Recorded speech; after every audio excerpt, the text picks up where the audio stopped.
오늘 하나님께서 우리에게 주시는 말씀은 요한복음 13장 1절로부터 11절까지 말씀입니다. 유월절 전에 예수께서 자기가 세상을 떠나 아버지께로 돌아가실 때가 이른 줄 아시고 세상에 있는 자기 사람들을 사랑하시되 끝까지 사랑하시느니라. 마귀가 벌써 시몬의 아들 가룟 유다의 마음에 예수를 팔려는 생각을 넣었더라. 저녁 먹는 중에 예수는 아버지께서 모든 것을 자기 손에 맡기신 것과 또 자기가 하나님께로부터 오셨다가 하나님께로 돌아가실 것을 아시고 저녁 잡수시던 자리에서 일어나 겉옷을 벗고 수건을 가져다가 허리에 두르시고 이에 대야에 물을 떠서 제자들의 발을 씻으시고 그 두르신 수건으로 닦기를 시작하여 시몬 베드로에게 이르시되 베드로가 이르되 주여 주께서 내 발을 씻으시나이까. 예수께서 대답하여 이르시되 내가 하는 것을 내가 지금은 알지 못하나 이후에는 알리라. 베드로가 이르되 내 발을 절대로 씻지 못하시리이다. 예수께서 대답하시되 내가 너를 씻어주지 아니하면 내가 나와 상관이 없느니라. 시몬 베드로가 이르되 주여 내 발뿐 아니라 손과 머리도 씻어 주옵소서. 예수께서 이르시되 이미 목욕한 자는 발밖에 씻을 필요가 없느니라. 온 몸이 깨끗하니라. 너희가 깨끗하나 다는 아니리라 하시니 이는 자기를 팔 자가 누구인지 아심이라. 그러므로 다는 깨끗하지 아니하다 하시니라. 아멘. 오늘은 나는 할 수 있지만 사탄은 못하는 것이 있습니다. 이러한 제목으로 하나님의 말씀을 증거합니다.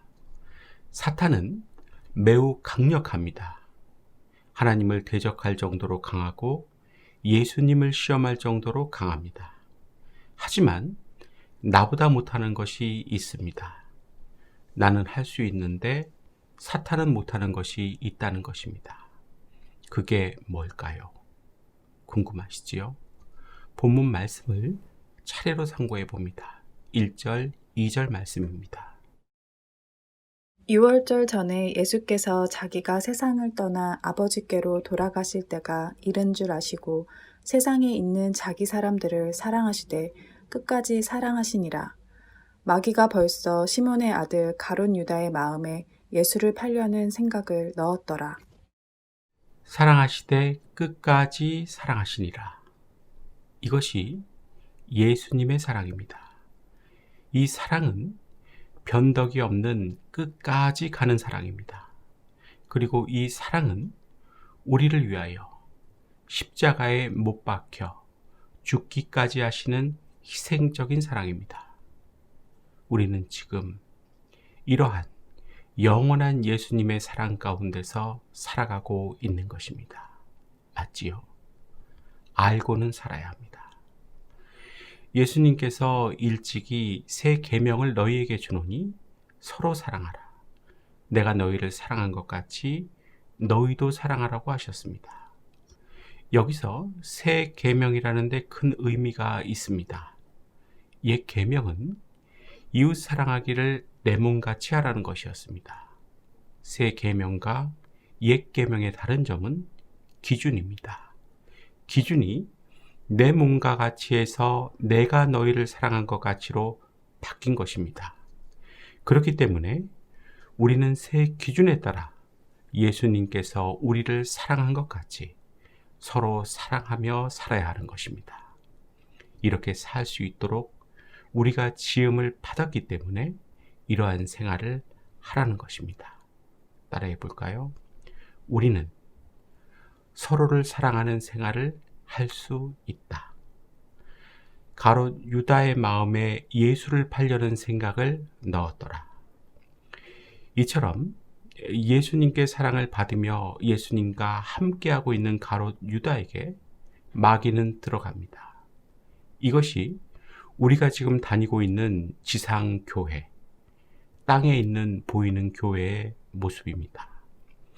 우리가 교회를 다니며 예수님의 사랑 가운데 거하며 예수님과 함께 해도 마귀는 우리를 공격하며 내 속으로, 안으로 들어온다는 것입니다. 그런데 하필이면 왜 가룟 유다에게 들어갔을까요? 12명 중에 왜 가룟 유다를 마귀는 골랐느냐 하는 것입니다. 키가 커서입니까? 머리가 나빠서입니까? 못생겨서입니까? 왜 유다입니까?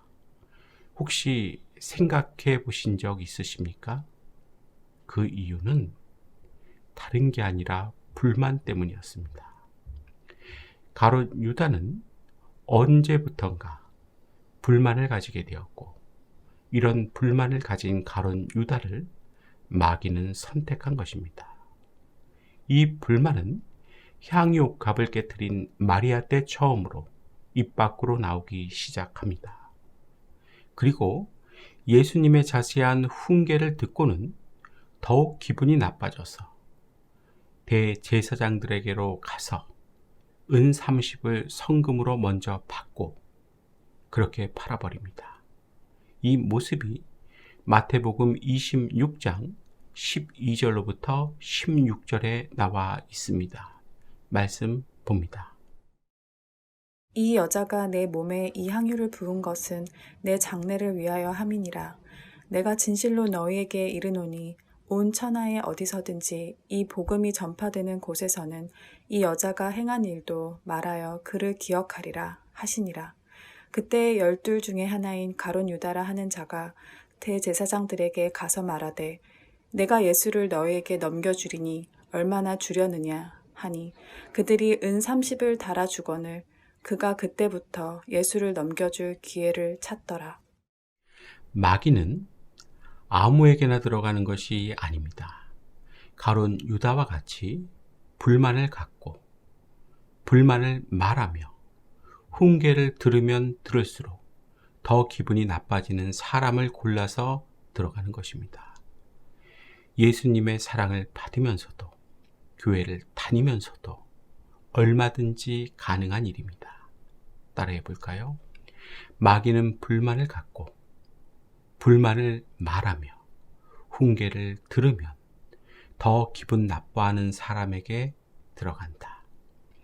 그래서 모든 지킬 만한 것 중에 더욱 내 마음을 지키라고 하신 것입니다.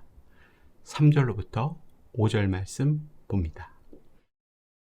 저녁 먹는 중 예수는 아버지께서 모든 것을 자기 손에 맡기신 것과 또 자기가 하나님께로부터 오셨다가 하나님께로 돌아가실 것을 아시고 저녁 잡수시던 자리에서 일어나 겉옷을 벗고 수건을 가져다가 허리에 두르시고 이에 대하에 물을 떠서 제자들의 발을 씻으시고 그 두르신 수건으로 닦기를 시작하여 겉옷을 벗고 수건을 허리에 두르신 것은 종의 태도요 섬김의 태도입니다.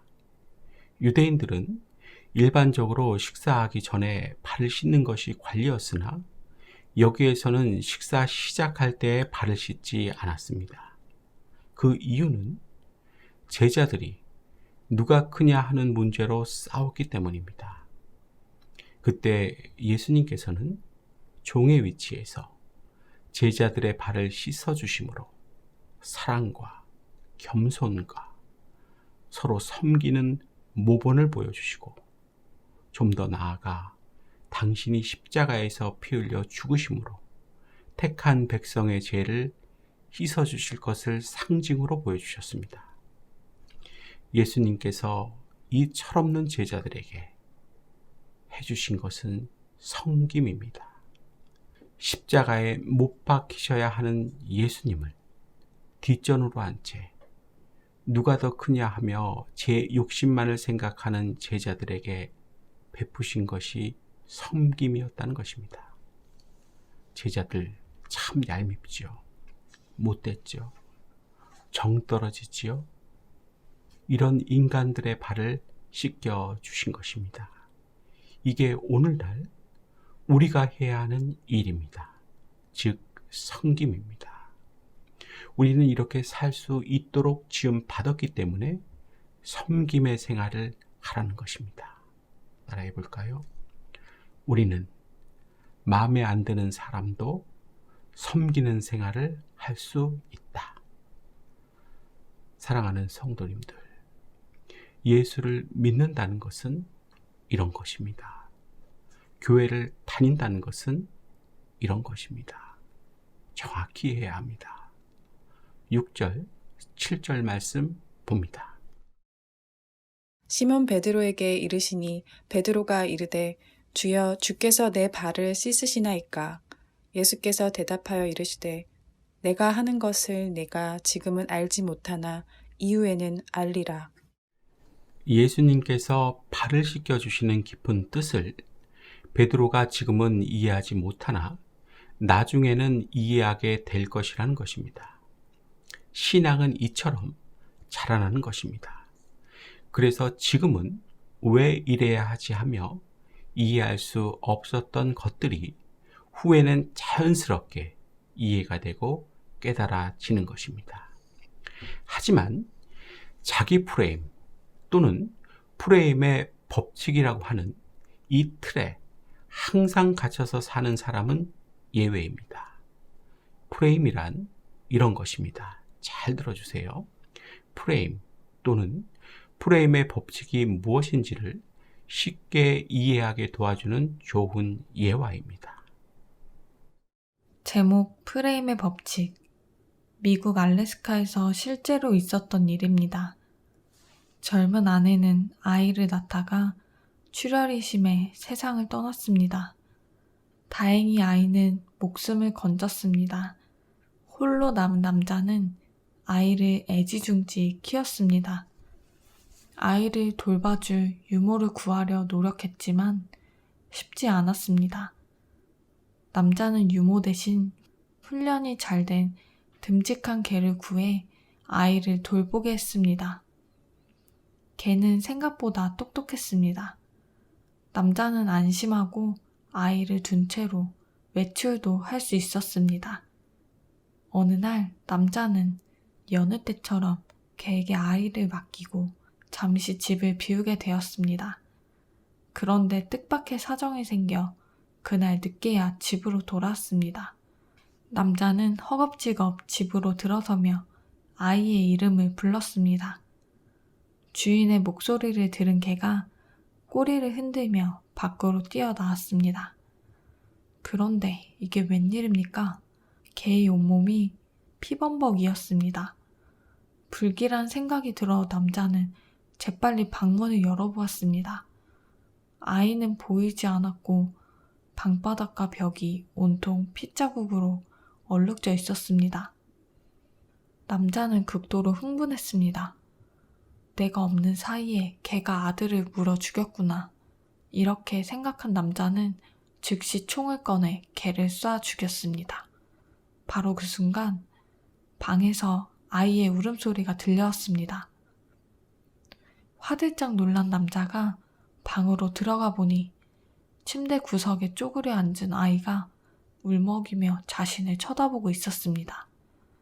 당황한 남자는 밖으로 뛰쳐나와 죽은 개를 살펴보았습니다. 개의 다리에는 맹수에게 물린 이빨 자국이 선명했습니다.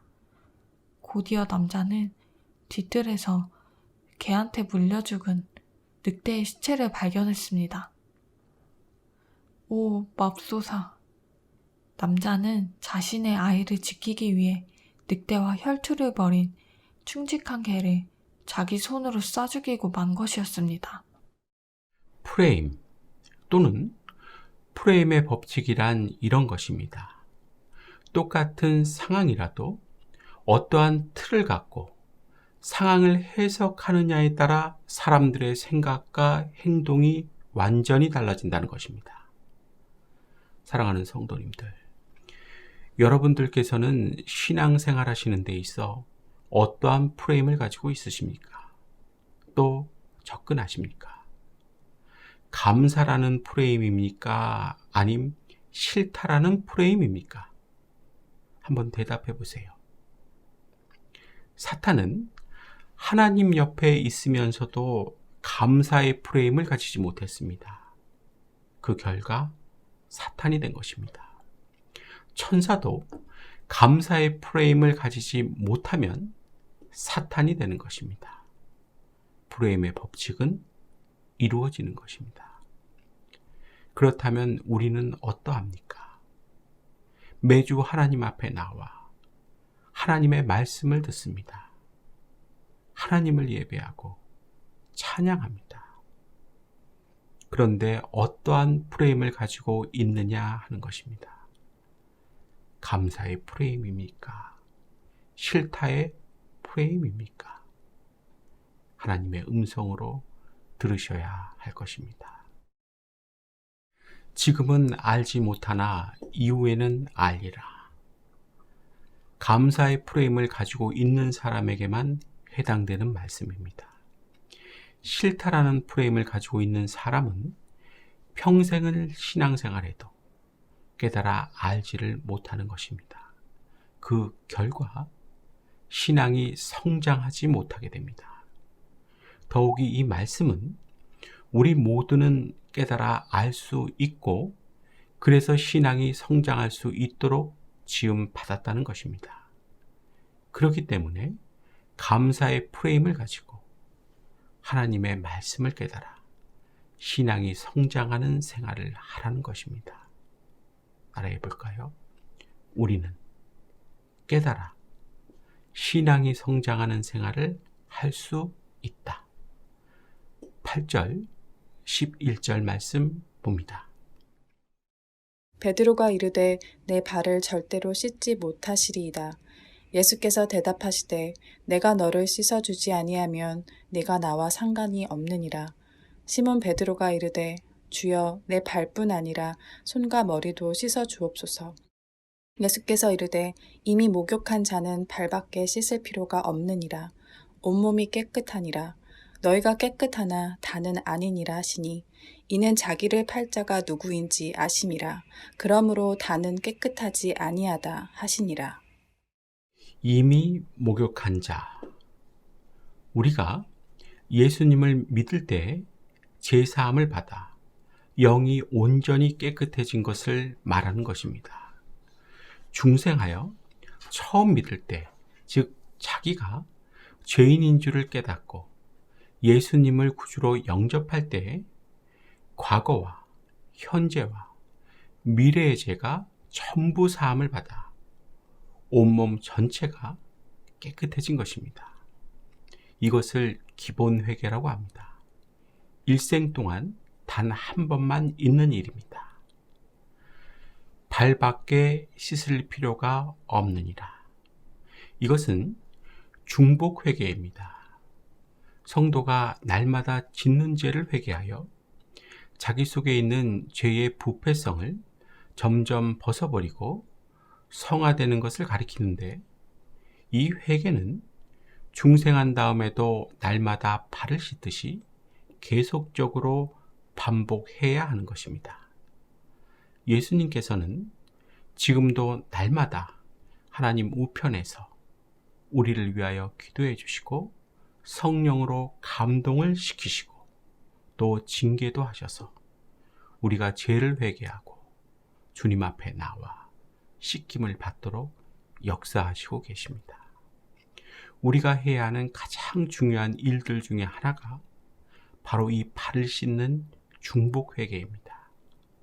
이것을 대수롭지 않게 여기고 안 한다면 성령님께서는 그 사람에게 역사할 수가 없습니다. 성령은 거룩한 영인 동시에 깨끗한 영이기 때문에 씻지 않은 냄새나는 발과 같은 사람에게는 임할 수가 없는 것입니다. 매일 발을 씻듯 회개하시기 바랍니다.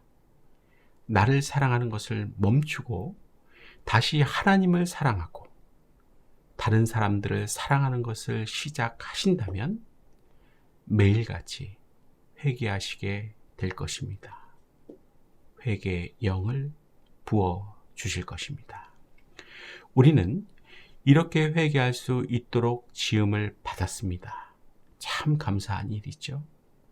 그래서 예수님께서는 발을 씻듯 회개하는 생활을 하라는 것입니다. 따라해 볼까요? 우리는 회개의 생활을 할 수 있다. 이상으로 본문 말씀을 살펴봤습니다. 나는 할 수 있지만 사탄은 할 수 없는 것은 무엇입니까? 첫째, 사랑하는 생활입니다. 둘째, 섬기는 생활입니다.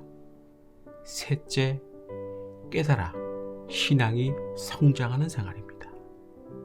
넷째, 날마다 회개하는 생활입니다. 나는 할 수 있지만 사탄은 할 수 없는 것이 바로 이러한 생활입니다. 맞지요? 앞에서 다 살펴본 내용이지요.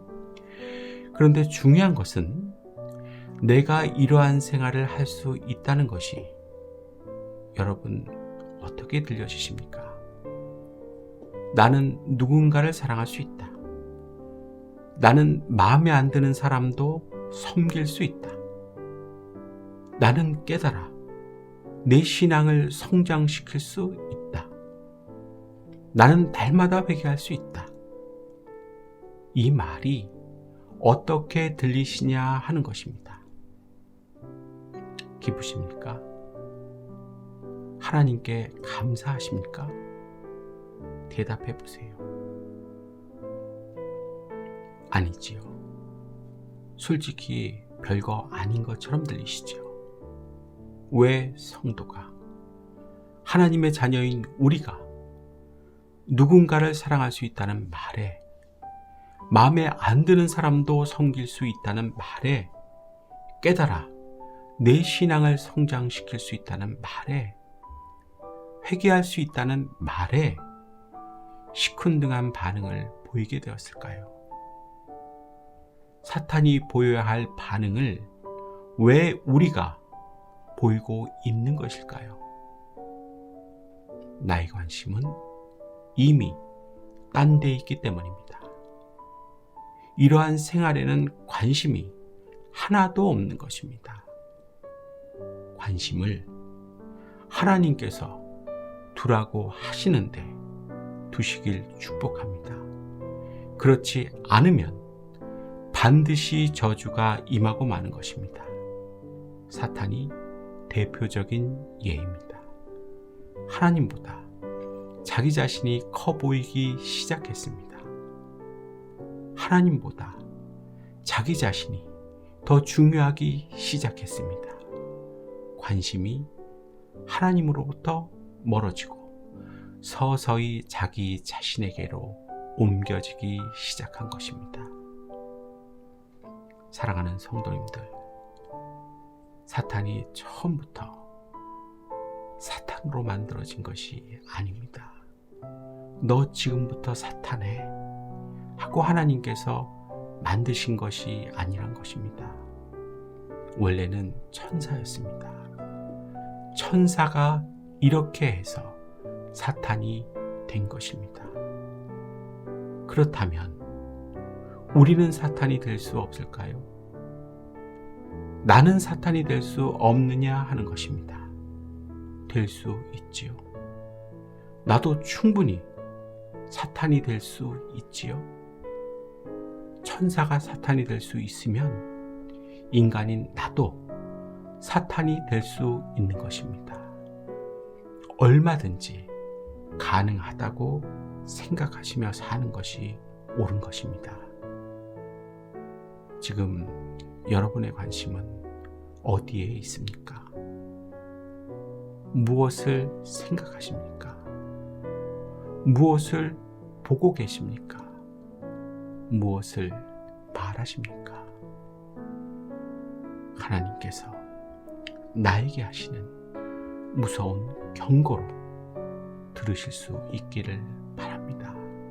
기도하겠습니다.